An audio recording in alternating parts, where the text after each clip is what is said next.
নমস্কার সকল শ্রোতা বন্ধুদের। আমি কিশোরয় ছোটবেলার সাথে ইউটিউব চ্যানেলের তরফ থেকে অয়ন।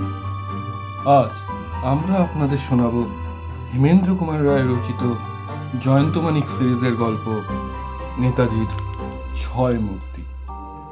হেমেন্দ্র কুমার রায় জন্মেছিলেন 1888 সালের 18 এপ্রিল কলকাতায়। তিনি ছিলেন একজন বিখ্যাত বাঙালি সাহিত্যিক এবং গীতিকার। তিনি কিশোরদের জন্য রহস্য, রোমাঞ্চ, গোয়েন্দা গল্প লেখার জন্য বিখ্যাত। তার কয়েকটি গল্প উপন্যাস থেকে চলচ্চিত্র নির্মাণ হয়েছে। তার কয়েকটি বিখ্যাত দুঃসাহসী চরিত্র বিমল কুমার, জয়ন্ত মানিক, ইন্সপেক্টর সুন্দরবাবু, ডিটেকটিভ হেমন্ত বাংলা কিশোর সাহিত্যে বিশেষ উল্লেখযোগ্য চরিত্র। বিমল ও কুমারের অভিযান কাহিনী অবলম্বনে তার বিখ্যাত উপন্যাস যখের ধন দুইবার চলচ্চিত্রায়িত হয়। তিনি সফল গীতিকারও ছিলেন। সেই সময়ের বাংলা থিয়েটার এবং গ্রামোফোনে পাওয়া গানের প্রচলিত রীতি এবং রুচির মোড় তিনি ফিরিয়েছিলেন। তার রচিত অনেক গান সেই সময় জনপ্রিয় ছিল। অন্ধকারের অন্তরেতে গানটি এর মধ্যে অন্যতম। তিনি মারা গেছিলেন 18 এপ্রিল 1963 সালে 75 বছর বয়সে। শুরু হচ্ছে আজকের নিবেদন নেতাজির ছয় মূর্তি।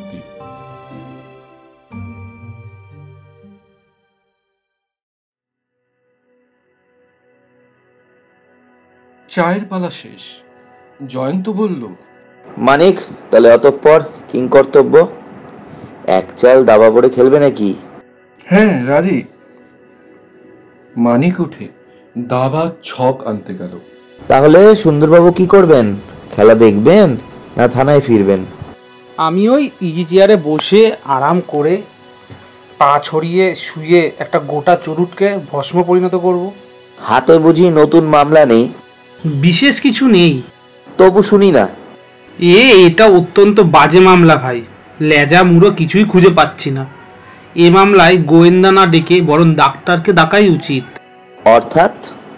পাগলামি যাকে বলে, কিন্তু অদ্ভুত পাগলামি। সুভাষচন্দ্র বসুকে সারা দেশ ভক্তি করে তো, অনেকে তাদের আইডলও মানে তাকে। কিন্তু দেশে এমন অনেক লোকও আছে যে নেতাজির প্রতিমূর্তি দেখলেই খেপে গিয়ে ভেঙে ফেলে, আঁচড়ে চুরমার করে দেয়। ধ্যাত, ও নিয়ে আমার মাথা ঘামাবার দরকার নেই। হ্যাঁ, পাগলামি সারাবার জন্য ডাক্তার ডাকা উচিত। কিন্তু কেউ যদি নেতাজির ওপরে নিজের আক্রোশ মেটাবার জন্য পরের বাড়িতে ঢুকে নেতাজির প্রতিমূর্তি চুরি করে, তাহলে পুলিশ না ডেকে আর উপায় থাকে না। জয়ন্ত খেলা ভুলে সিধে হয়ে বসে বলল, মূর্তি ভাঙবার জন্য মূর্তি চুরি? ব্যাপারটা খুব চিন্তাকর্ষক মনে হচ্ছে। একটু খুলে বলুন তো। চিতপুরের ওখানে শিল্পশালা বলে এক দোকান আছে। তার মালিক অনিল বসু। ওখানে বিক্রি হয় নানা ধরনের ছবি, মূর্তি, আরও অনেক জিনিস। দোকানের এক কর্মচারী সামনের দিক ছেড়ে হয়তো পেছনের দিকে কোনো কাজে ব্যস্ত হয়ে পড়েছিল। হঠাৎ একটা লোক দোকানে ঢুকে কাউন্টারের ওপর থেকে নেতাজির প্রতিমূর্তি তুলে নিয়ে মাটির উপর আছড়ে ভেঙে টুকরো টুকরো করে ফেলে।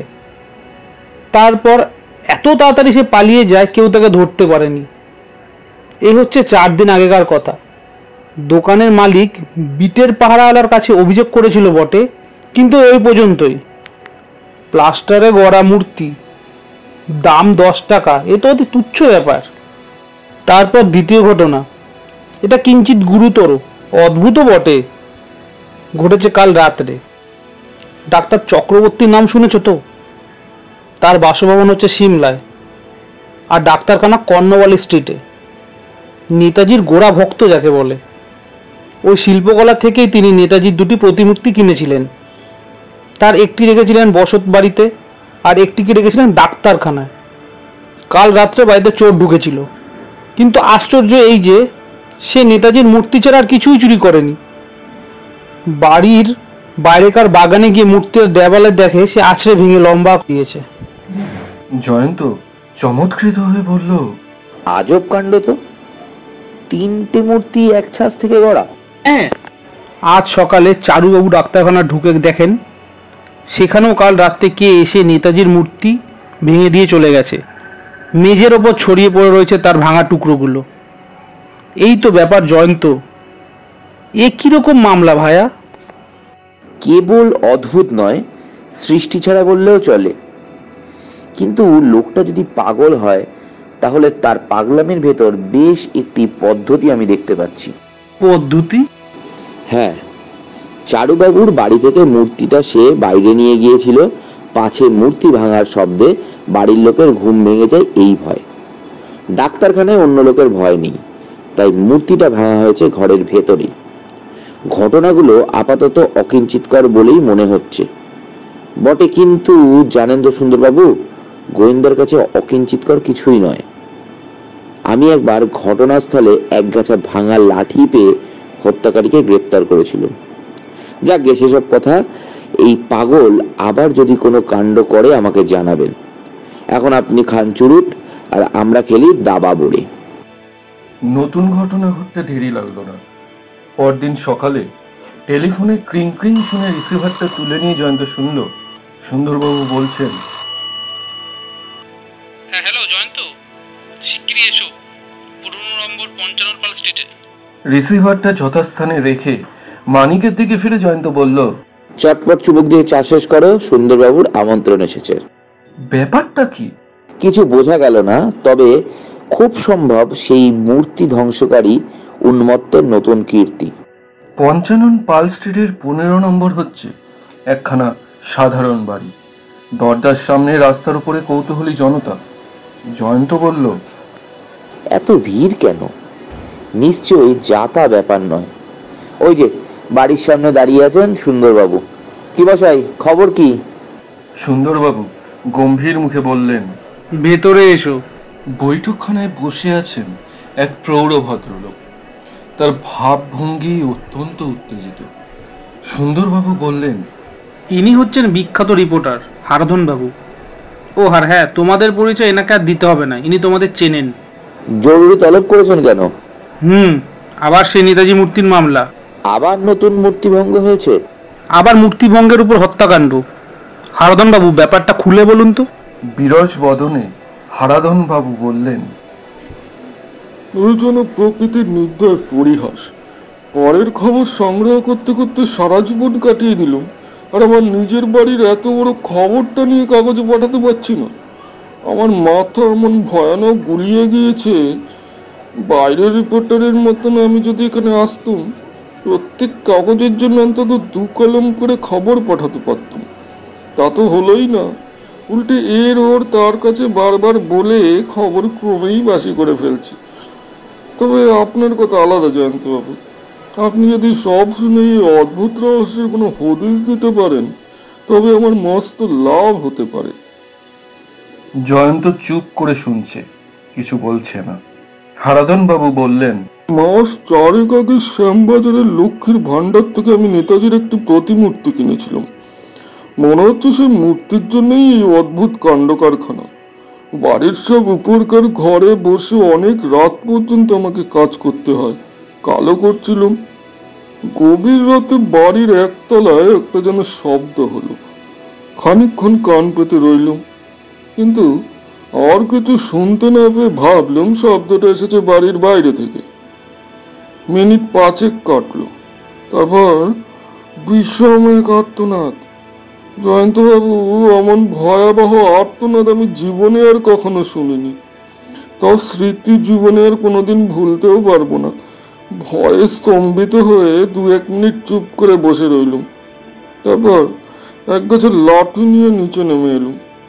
বৈঠকখানে অর্থাৎ এই ঘরে ঢুকে দেখি টেবিলের উপর থেকে অদৃশ্য হয়েছে নেতাজির প্রতিমূর্তিটা। সব ফেলে এই কম দামি জিনিসটা নিয়ে গিয়ে চোরের কি লাভ হবে কিছুই বুঝতে পারলাম না।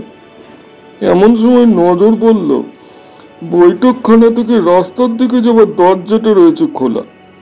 এই পথ দিয়ে চোর পালিয়েছে বুঝে আমিও অগ্রসর হলুম। বাইরে ঘুটঘুট করছে অন্ধকার। হঠাৎ একটা দেহের উপর ঠক্কর খেয়ে পড়ে যেতে যেতে সামলে নিলাম কোনো গতিকে। দেহটার অস্বাভাবিক স্পর্শ পেয়ে বুঝলুম সে হচ্ছে মৃতদেহ। দৌড়ে বাড়িতে এসে একটা লণ্ঠন নিয়ে ফিরে গিয়ে দেখি যেন রক্ত নদীর ভিতর ভাসছে। একটা মানুষের মৃতদেহ, গলার উপরে তার প্রচন্ড অস্ত্রাঘাতের চিহ্ন। চিত হয়ে সে পড়ে আছে। হাঁটু দুটো গুটানো, মুখটা বিশ্রী ভাবে হা করা। মশাই, এবার থেকে রোজ সে বোধহয় স্বপ্নে আমাকে দেখা দেবে। পুলিশ পুলিশ বলে বার কয়েক চিৎকার করে আমি তখনই অজ্ঞান হয়ে গেলাম। তারপর কি হয়েছিল জানি না। কিছুক্ষণ পরে জ্ঞান আসায় দেখলুম আমার শিয়রের কাছে দাঁড়িয়ে এক পাহারাওয়ালা। সব শুনে জয়ন্ত বলল, কিন্তু মৃতদেহটা কার? সুন্দরবাবু বললেন, সেটাই তো এখন প্রশ্ন। লাশটা শবাগারে পাঠিয়ে দেওয়া হয়েছে, সেখানে গেলেই দেখতে পাবে। এখনো পর্যন্ত আমরা কিছুই ঠিক করতে পারিনি। লোকটা বেশ ঢেঙা ঢঙা, গায়ের রং রোদে পোড়া, দেখতে রীতিমতো জোয়ান, বয়স 30-এর বেশি নয়। পরনে তার গরিবের কাপড়, কিন্তু তাকে শ্রমিক বলে মনে হয় না। তার পাশে রক্তের ভেতরে পড়েছিল একখানা চাকু ছুরি। সেখানা তার নিজের না হত্যাকারীর তা জানবার উপায় নেই। তার জামার পকেটটার ভেতরে পাওয়া গেছে কিছু সস্তার তোলা একখানা ফটোগ্রাফ। এই দেখো। কর্কটের মতো এক মূর্তি। চেহারা দেখলে কার্তিক বলে ভ্রম হয় না। মুখ যেন বেবুনের মতো, পুরো পুরো ভুরু। ফটোখানা ভালো করে পরীক্ষা করে জয়ন্ত জিজ্ঞাসা করল, নেতাজি মূর্তির খবর কি? তোমরা আসবার একটু আগে সে খবর পেয়েছি। এখান থেকে খানিক তফাতে মনমোহন রোডে একখানা খালি বাড়ির সামনেকার বাগানে খণ্ড বিখণ্ড অবস্থায় মূর্তির ভগ্নাবশেষ পাওয়া গিয়েছে। আমি সেখানে যাচ্ছি, তুমিও আসবে নাকি? নিশ্চয়ই। হারাধন বাবু কি তার সম্পত্তির ভগ্নাবশেষ দেখতে চান? হারাধন বাবু ঘাড় নাড়তে নাড়তে বললেন, সময় নেই মশাই, সময় নেই। এই হত্যাকাণ্ডের খবর এতক্ষণে নিশ্চয়ই অন্য অন্য রিপোর্টারের হাতে গিয়ে পড়েছে, অথচ আমার বাড়িতে খুন আর আমি কিছু লিখতে পারলুম না। হায় রে, এমনি আমার দগ্ধ দৃষ্ট।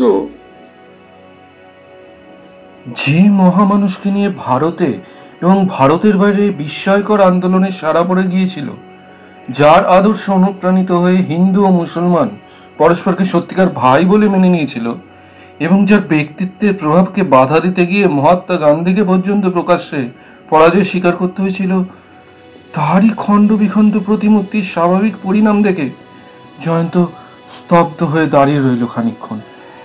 তারপর সে ভগ্নমূর্তির এক একটা টুকরো একে একে কুড়িয়ে নিয়ে অত্যন্ত মনোযোগের সঙ্গে পরীক্ষা করতে লাগলো। তার মুখ দেখেই মানিক বুঝতে পারল যে এতক্ষণ পরে জয়ন্ত একটা না একটা সূত্র খুঁজে পেয়েছে। জয়ন্ত বলল, স্পষ্ট গন্ধ পেতে এখনো দেরি আছে, কিন্তু তবু তবু হ্যাঁ, একটু আলোর আভাস পাচ্ছি বলে মনে হচ্ছে। যেন অদ্ভুত অপরাধটি এই মামলার সঙ্গে জড়িত। তার কাছে এই যৎসামান্য পুতুলের মূল্য যে কোনো মানুষের প্রাণের চেয়েও বেশি, অথচ পুতুলটা হস্তগত করেই সে ভেঙে ফেলে। পাগলের পাগলামি আর কাকে বলে? না, তা নয় সুন্দরবাবু, একটা মস্ত কথা ভেবে দেখুন। মূর্তিটা সে হারাধন বাবুর বাড়ির ভেতরেও ভাঙেনি, বাইরেও ভাঙেনি, ভেঙেছে এত দূরে এসে। অথচ তার উদ্দেশ্য ছিল মূর্তিটা হাতে পেলেই ভেঙে ফেলা। যে লোকটা খুন হয়েছে সে হঠাৎ এসে পড়াতেই হয়তো মূর্তিটাকে ঘটনাস্থলে ভেঙে ফেলা সম্ভব হয়নি। হতে পারে, কিন্তু বাগানের ভেতরের ওই বাড়ির অবস্থানের দিকে আপনি ভালো করে লক্ষ্য করেছেন কি? সুন্দরবাবু চারিদিকে একবার চোখ বুলিয়ে নিয়ে বললেন, আরে লক্ষ্য করে করব কি, এটা একটা খালি বাড়ি। আসামি তাই বুঝেছিল যে কেউ তার কার্যকলাপের দিকে দৃষ্টি রাখতে পারবে না। আপনি হয়তো দেখেননি, কিন্তু আমি দেখেছি। হারাধন বাবুর বাড়ি থেকে এখানে আসবার আগেই পাওয়া যায় আর একখানা খালি বাড়ি। আসামি সেখানেই মূর্তিটা ভাঙেনি কেন? সে কেবল মূর্তি চুরি করেনি, একটা নরহত্যাও করেছে। যত দূর মূর্তিটা বহন করে সে নিয়ে আসবে, তার পক্ষে তত বেশি বিপদের সম্ভাবনা। তবু কেন সে গ্রহণ করেনি মূর্তি ভাঙার প্রথম সুযোগ? ভেবে দেখেছেন কি? সুন্দরবাবু হাল ছেড়ে দিয়ে বললেন, তোমার প্রশ্নের উত্তর আমার কাছে নেই। মাথার উপরকার আলোর দিকে আঙুল দিয়ে নির্দেশ করে জয়ন্ত বলল, আগেকার খালি বাড়িগুলোতে আলো ছিল না, কিন্তু এখানে আলো আছে। আসামি তাই অন্ধের মতন মূর্তি ভাঙতে রাজি নয়। মূর্তির ভাঙা টুকরোগুলোকে ভালো করে সচক্ষে দেখতে চায়। তা এর থেকে কি বুঝবো? আপাতত কিছু বোঝবার দরকার নেই। পরে হয়তো এটা একটা বড় সূত্র বলে গণ্য হবে। যাক, এখন আপনি কি করতে চান সুন্দরবাবু? আমি আমি আগে দেখব মৃতদেহটাকে শনাক্ত করতে পারে কিনা, সে কে আর তার বন্ধু বান্ধবী বা কারা। এটা জানতে পারলে মামলাটার কিনারা করা খুব একটা কঠিন হবে না, তাই নয় কি? খুব সম্ভবত তাই, কিন্তু আমি অন্যভাবে মামলাটাকে নিয়ে নড়াচড়া করতে চাই। কি রকম?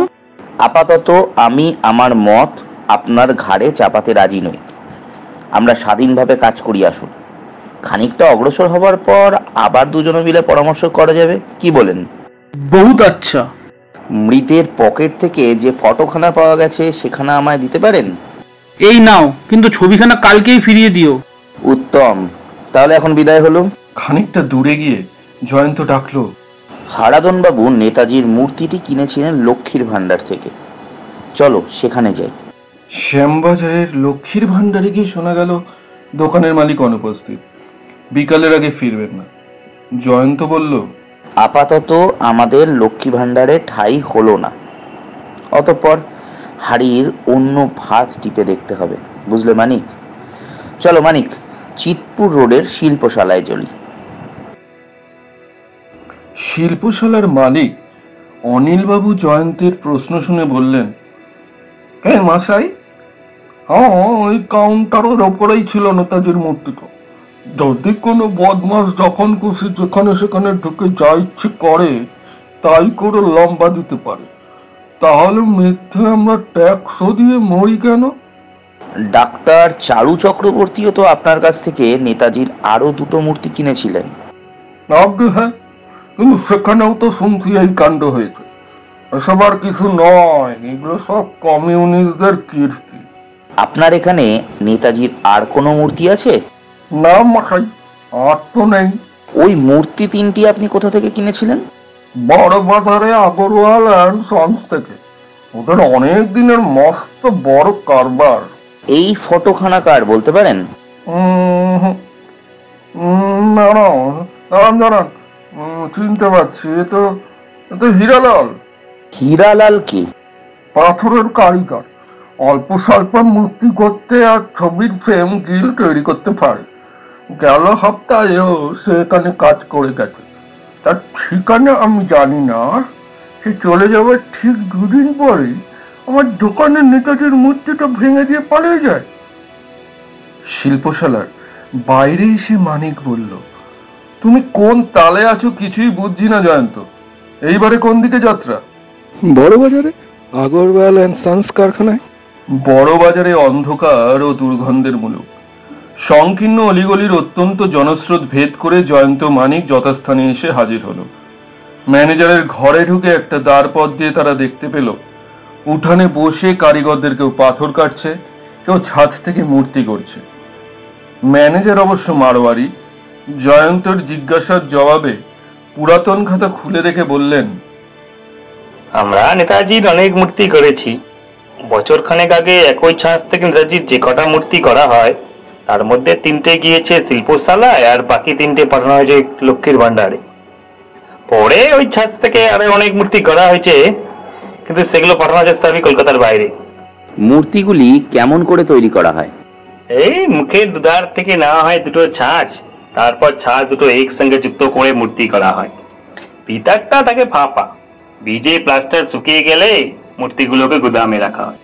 জয়ন্ত ফটোখানা বার করে নিয়ে বলল, একে চেনেন কি? ম্যানেজারের চোখে মুখে ফুটে উঠল ক্রোধের চিহ্ন। উত্তপ্ত ভাবে তিনি বললেন, আরে এই তো সেই বদমাইশ হীরালাল, ওকে আবার চিনি না? খুব চিনি, ওই জন্য আমার কারখানায় এত হাঙ্গামা হয়। তাই নাকি? আরে হ্যাঁ মশাই, হ্যাঁ। হীরালাল জয়পুরের লোক। সে আরেক জয়পুরিয়াকে ছোড়া মেরে এসে ভালো মানুষের মতো আমার কারখানায় এসে বসে কাজ করছিল।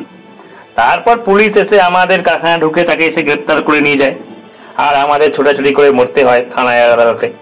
ওরকম বাদের মুখে মানুষকে কাজ করতে দিয়েই আমি অন্যায় করেছিলাম, কিন্তু মশাই সে খুব পাকা কারিগর। বিচারে তার শাস্তি হয়? হ্যাঁ, যাকে ছোড়া মেরেছিল সে মরেনি বলে হীরালাল সে যাত্রায় বেঁচে যায়। মাত্র 1 বছর জেল খেটে সে এখন বোধহয় মুক্তি পেয়েছে, কিন্তু সে আর এ মুখে হওয়ার ভরসা করবে না। তার এক সম্পর্কীয় ভাই এখানে কাজ করে, তার সঙ্গে কথা বলবেন নাকি?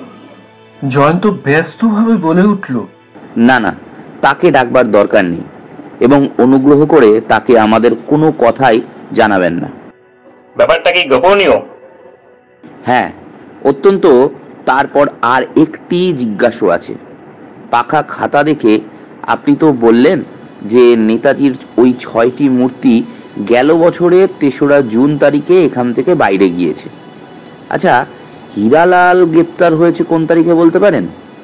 ঠিক তারিখ মনে নেই, তবে সে কোন তারিখে শেষ মাইনে নিয়েছে খাতা দেখে তা বলতে পারি। বেশ, তাহলেই আমার চলবে। খাতার পাতা উল্টে ম্যানেজারটি বললেন, হীরালাল শেষ মাইনে নিয়েছে গেল বছরের 10 মে তারিখে। সে প্রায় ওই সময় গ্রেপ্তার হয়। অনেক ধন্যবাদ, আর আপনাকে জ্বালাতন করব না। এসো মানিক।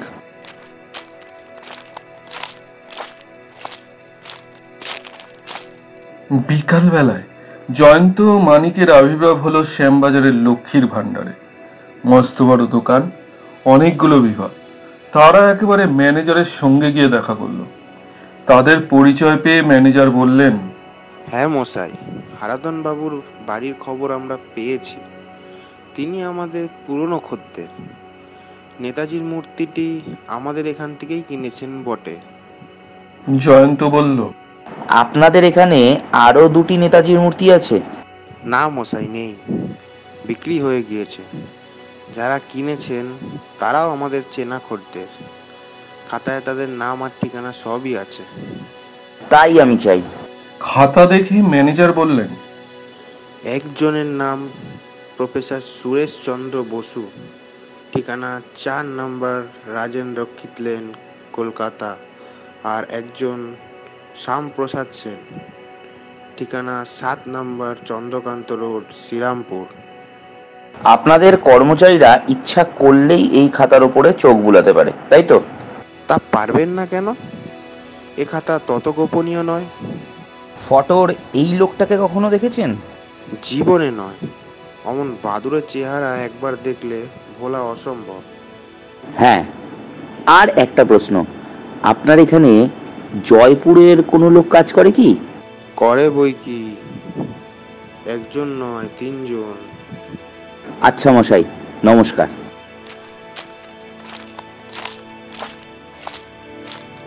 সন্ধেবেলা চায়ের বৈঠক।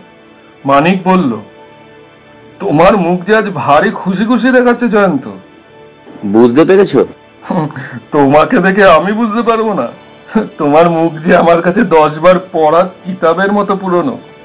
উপমায় তুমি তো দেখছি একদম কালিদাস। চলো বলো তো এবার খুশি হবার কারণটা কি?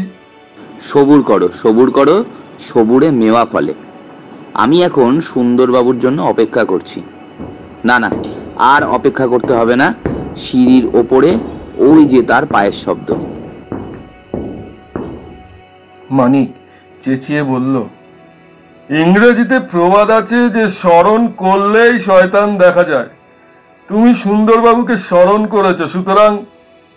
ঘরের ভিতর প্রবেশ করে সুন্দরবাবু বললেন, তোমার কথা কিন্তু আমি শুনতে পেয়েছি মানিক। আমাকে কার সঙ্গে তুলনা করছো?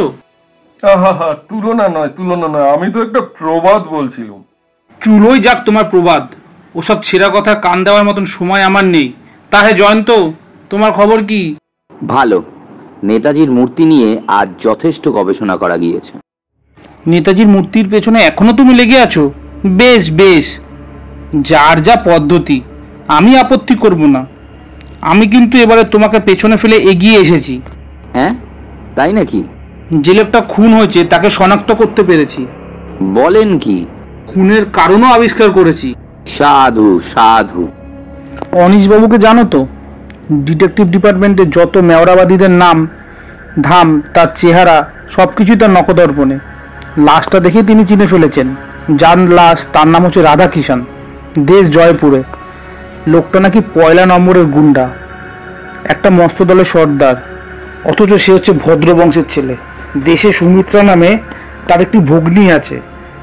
সেও একবার একটা চুরির মামলায় জড়িয়ে পড়ে, কিন্তু প্রমাণের অভাবে খালাস পায়। তাহলেই ব্যাপারখানা কতটা পরিষ্কার হয়ে এসেছে বুঝতেই পারছো। আমার আন্দাজ কি জানো?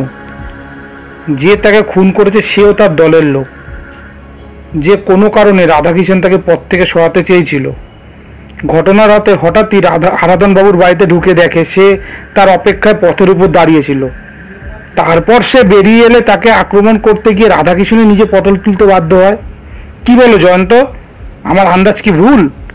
জয়ন্ত হাততালি দিয়ে বলে উঠল, খাসা সুন্দরবাবু, কিন্তু এক ফোঁটা চোনা রয়ে গেল নাকি? কেন? খুনি নেতাজির মূর্তিগুলো ভেঙে ফেলে কেন?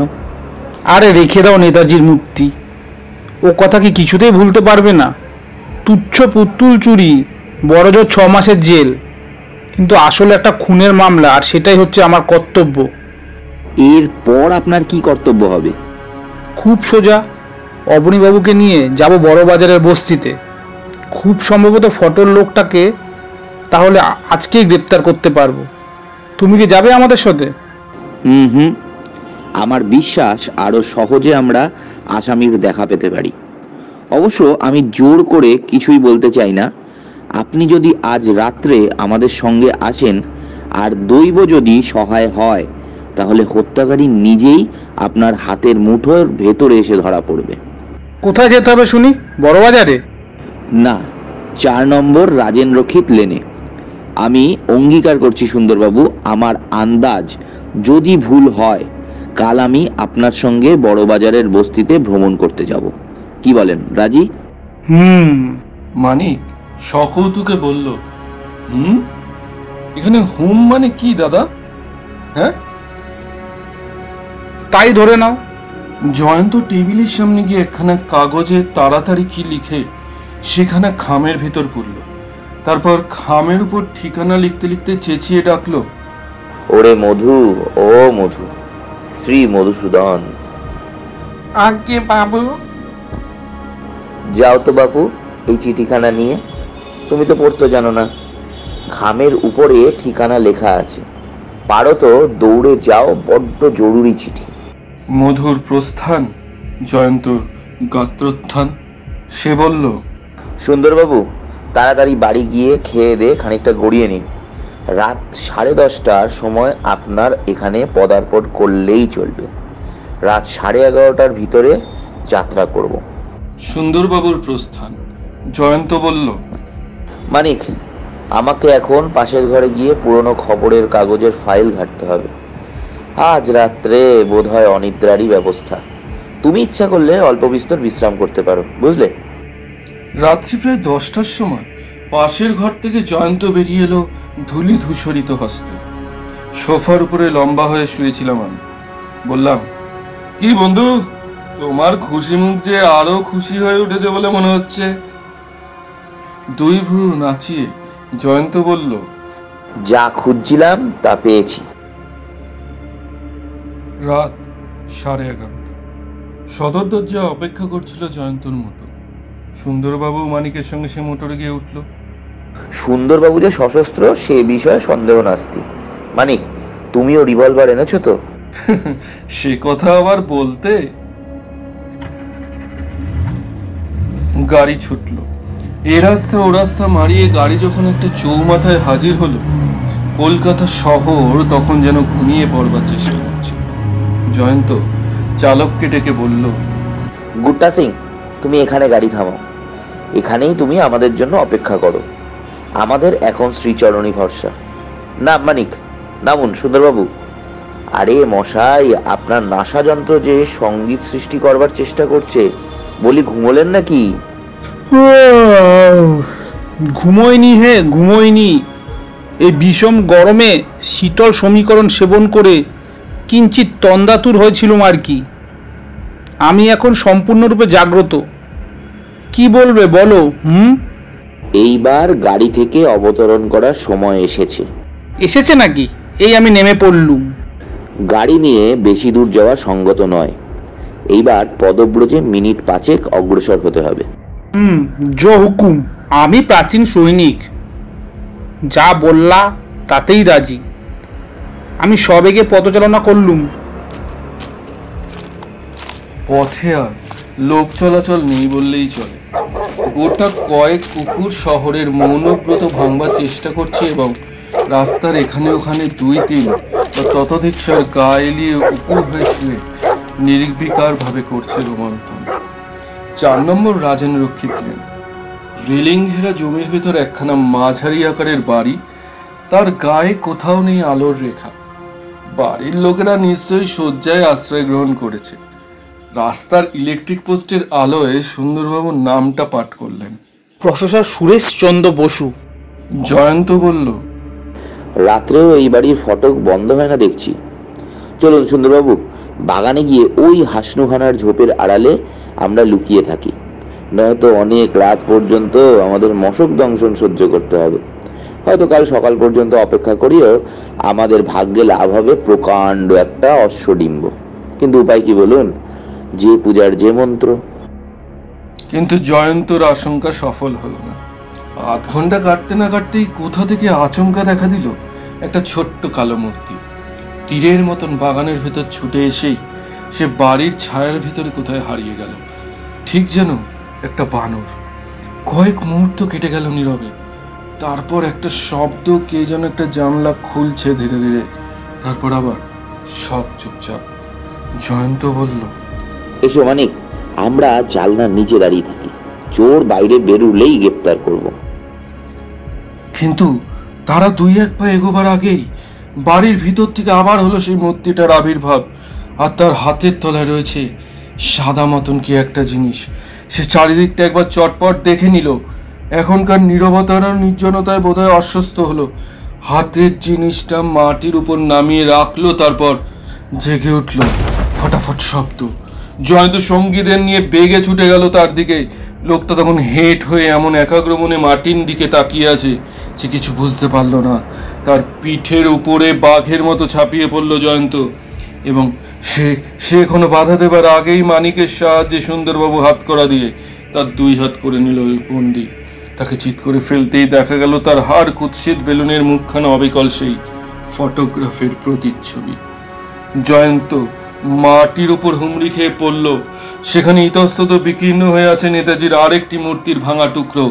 সে একে একে টুকরোগুলো তুলে নিয়ে তীক্ষ্ণ দৃষ্টিতে পরীক্ষা করতে লাগলো। এমন সময় বাড়ির ভেতর জ্বলে উঠল আলো, এবং দরজা খুলে বেরিয়ে বাগানের উপর এসে দাঁড়ালো আরেক মূর্তি। জয়ন্ত মুখ তুলে বলল, আপনি তো বোধহয় প্রফেসর সুরেশচন্দ্র বসু, তাই তো? অজ্ঞ, আপনি নিশ্চয়ই জয়ন্ত বাবু। আপনার পত্র আমি যথাসময় পেয়েছি আর কাজ করেছি আপনার উপদেশ মতোই। যাক, বদমাইশটা ধরা পড়েছে দেখে খুশি হলো। আসুন একটু চাটা খেয়ে যান। সুন্দরবাবু বললেন, এই কি চা খাওয়ার সময় মশাই? এই পরম সুন্দর মানুষটিকে লকআপে পুড়তে না পারলে আমি ঘুমাবারও সময় পাবো না। দেখি সোনার চাঁদ, তোমার পকেটে কি সম্পত্তি আছে? বন্দি কোনো কথা বলল না, কিন্তু সুন্দরবাবু তার দিকে হাত বাড়াতেই সে দাঁত মুখ খিচিয়ে খ্যাক করে তার হাতে কামড়ে দিতে এলো। সুন্দরবাবু চট করে নিজের হাতখানা সরিয়ে নিয়ে বলে উঠলেন, ওরে বাবা, হয়েছিল আর কি? তুই বেটা মানুষের ছদ্মবেতে বুনো জন্তু নাকি?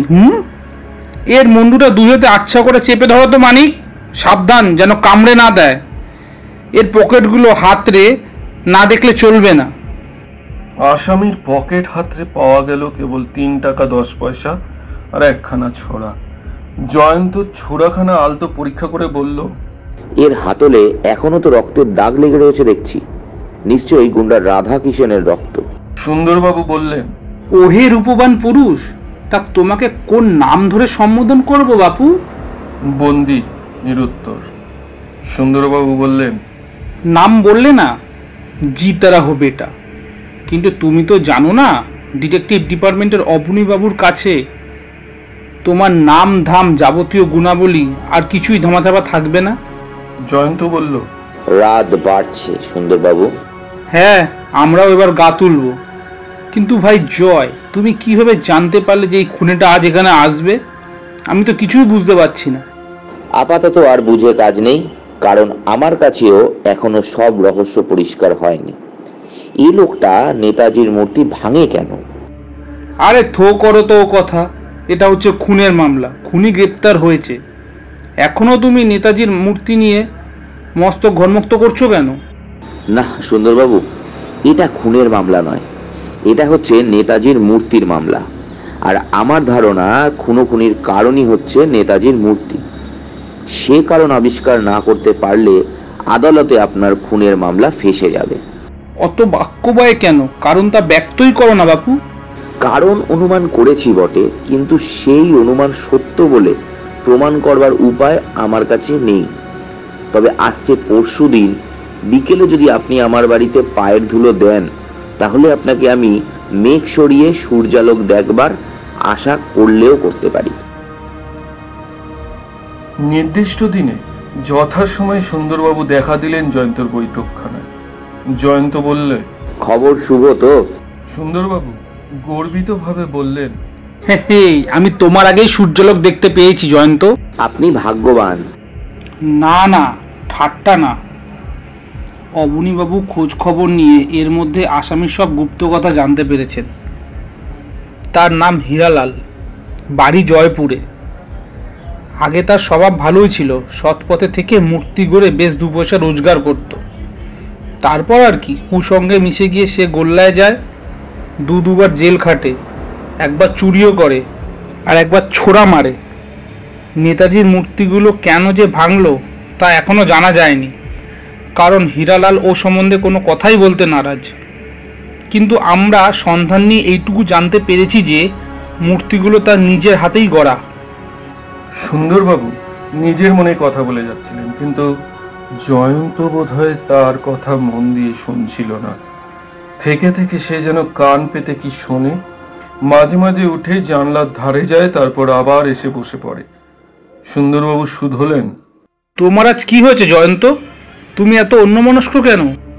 বোধহয় আমার হিসেব ভুল হয়েছে। এখন আপনার কাছে কেমন করে মুখ রক্ষা করব আমি জানি না। এ আবার কি কথা?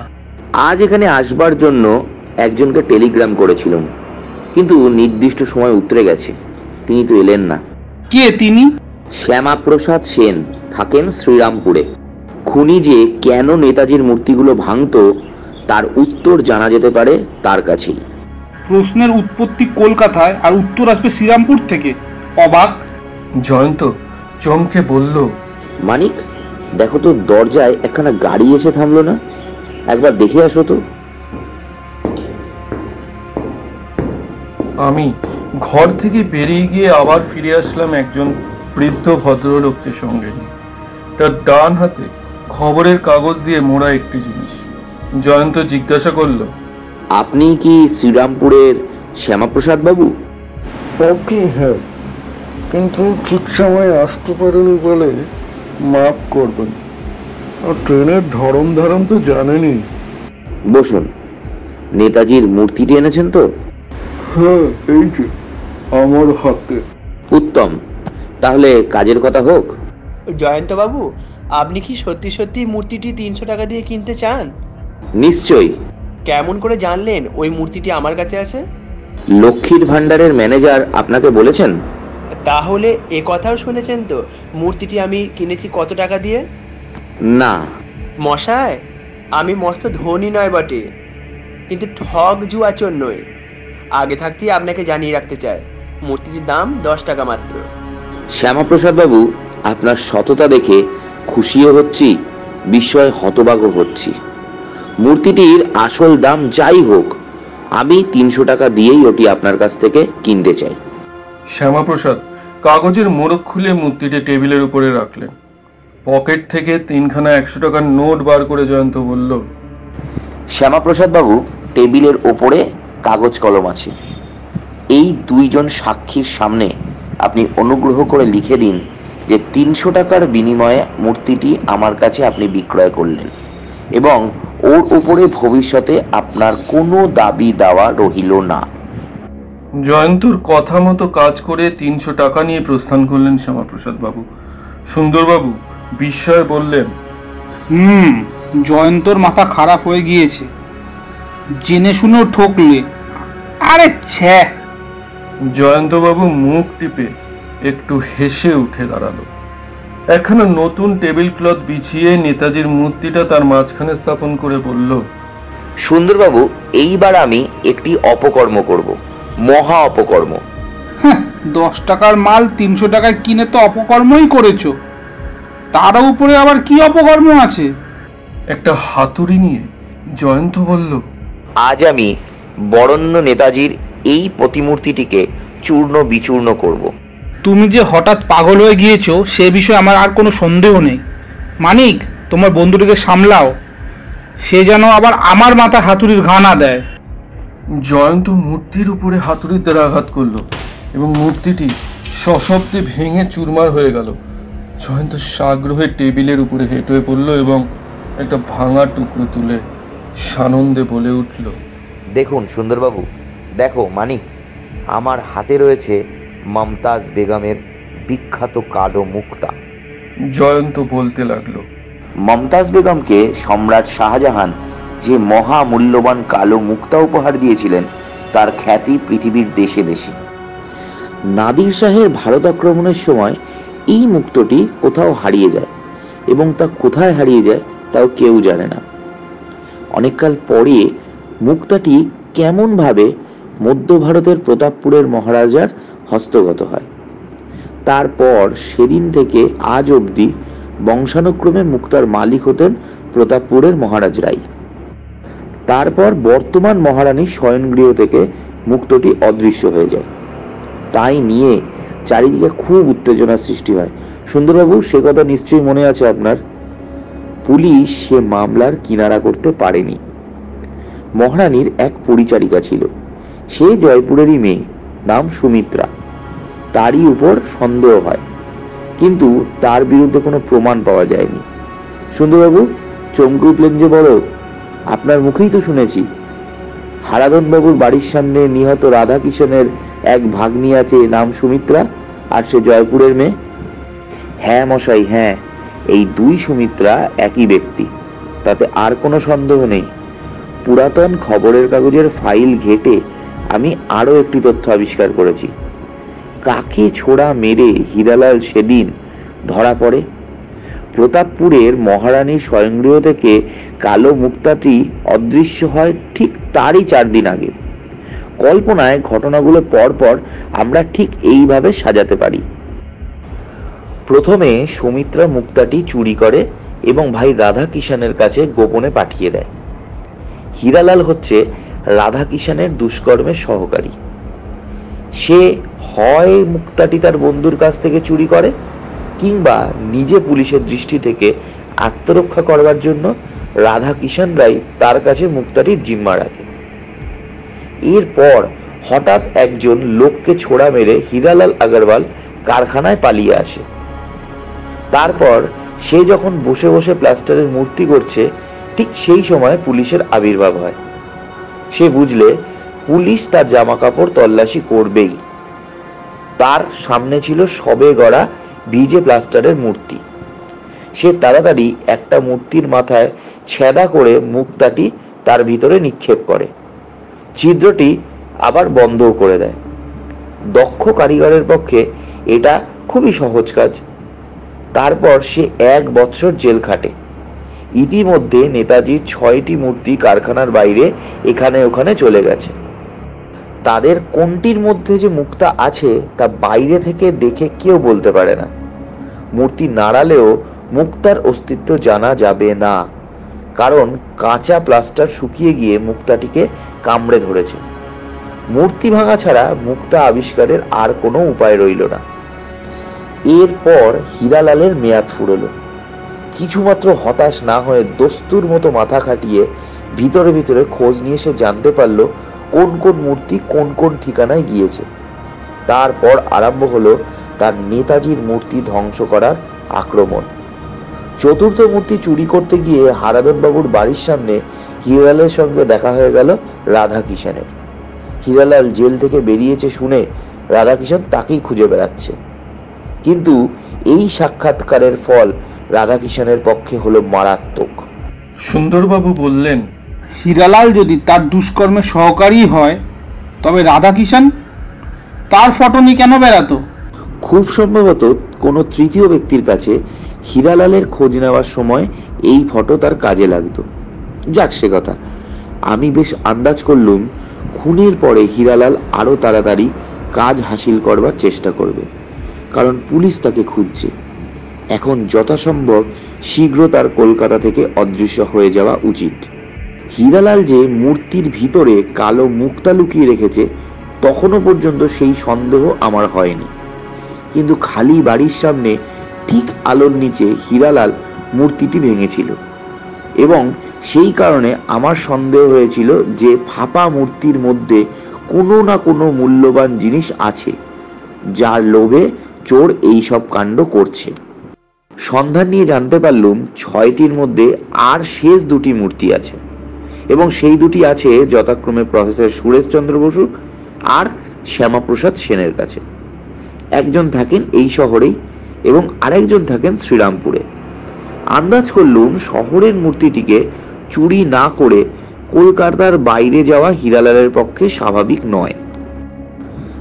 আমার আন্দাজ ভুল হয়নি। তারপর সুরেশবাবুর বাড়িতে সচক্ষে দেখলুম হীরালাল যেন কি খুঁজছে মূর্তির ভাঙা টুকরোর মধ্যে, কিন্তু তখন পুরনো খবরের কাগজের ফাইল থেকে বিখ্যাত কালো মুক্তোর ইতিহাস আমি উদ্ধার করে ফেলেছি, আর রাধাকিষাণের সঙ্গে এই মুক্তোর চুরির সঙ্গে একটি ঘনিষ্ঠ সম্পর্ক থাকতে পারে এমন সন্দেহ আমার মনে ঠাঁই পেয়েছে। এও জেনেছি রাধাকিষাণ আর হীরালাল পরস্পরের পরিচিত এবং একই দেশের লোক। মনে খটকা লাগলো, হীরালাল কি ফাঁপা মূর্তির ভিতর খুঁজছে সেই কালো মুক্তাকেই? কিন্তু এখনো অবধি হীরালালের অভীষ্ট সিদ্ধ হয়নি। আমার মন বললে তাহলে মুক্ত আছে ওই শেষ বা 6ষ্ঠ মূর্তির মধ্যেই।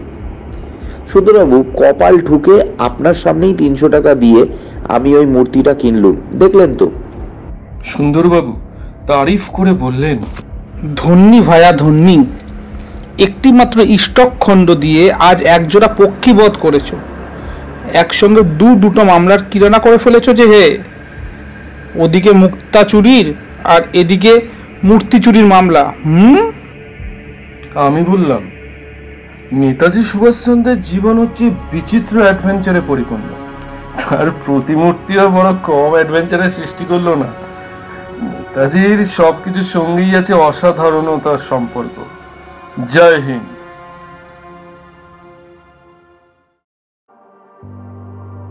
শুনছিলেন নেতাজির 6 মূর্তি, রচনা হেমেন্দ্র কুমার রায়, জয়ন্তর ভূমিকায় শুভজিৎ, মানিকের এবং কথকের ভূমিকায় অয়ন, ইন্সপেক্টর সুন্দরের ভূমিকায় অঙ্কিত, অনিল বাবুর ভূমিকায় অয়ন, মারোয়ারি বড়বাজারের ম্যানেজারের ভূমিকায় দীপঙ্কর, শ্যামবাজারের ম্যানেজারের ভূমিকায় সৌগত, মধুর ভূমিকায় অয়ন, শ্যামাপ্রসাদ সেনের ভূমিকায় উজ্জ্বল।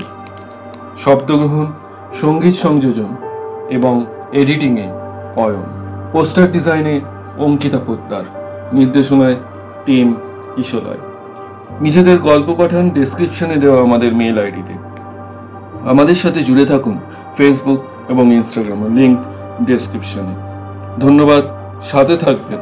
আরও অনেক রহস্য, ভৌতিক, কৌতুক, অলৌকিক গল্প আপনাদের আমরা শোনাবার জন্য প্রস্তুত।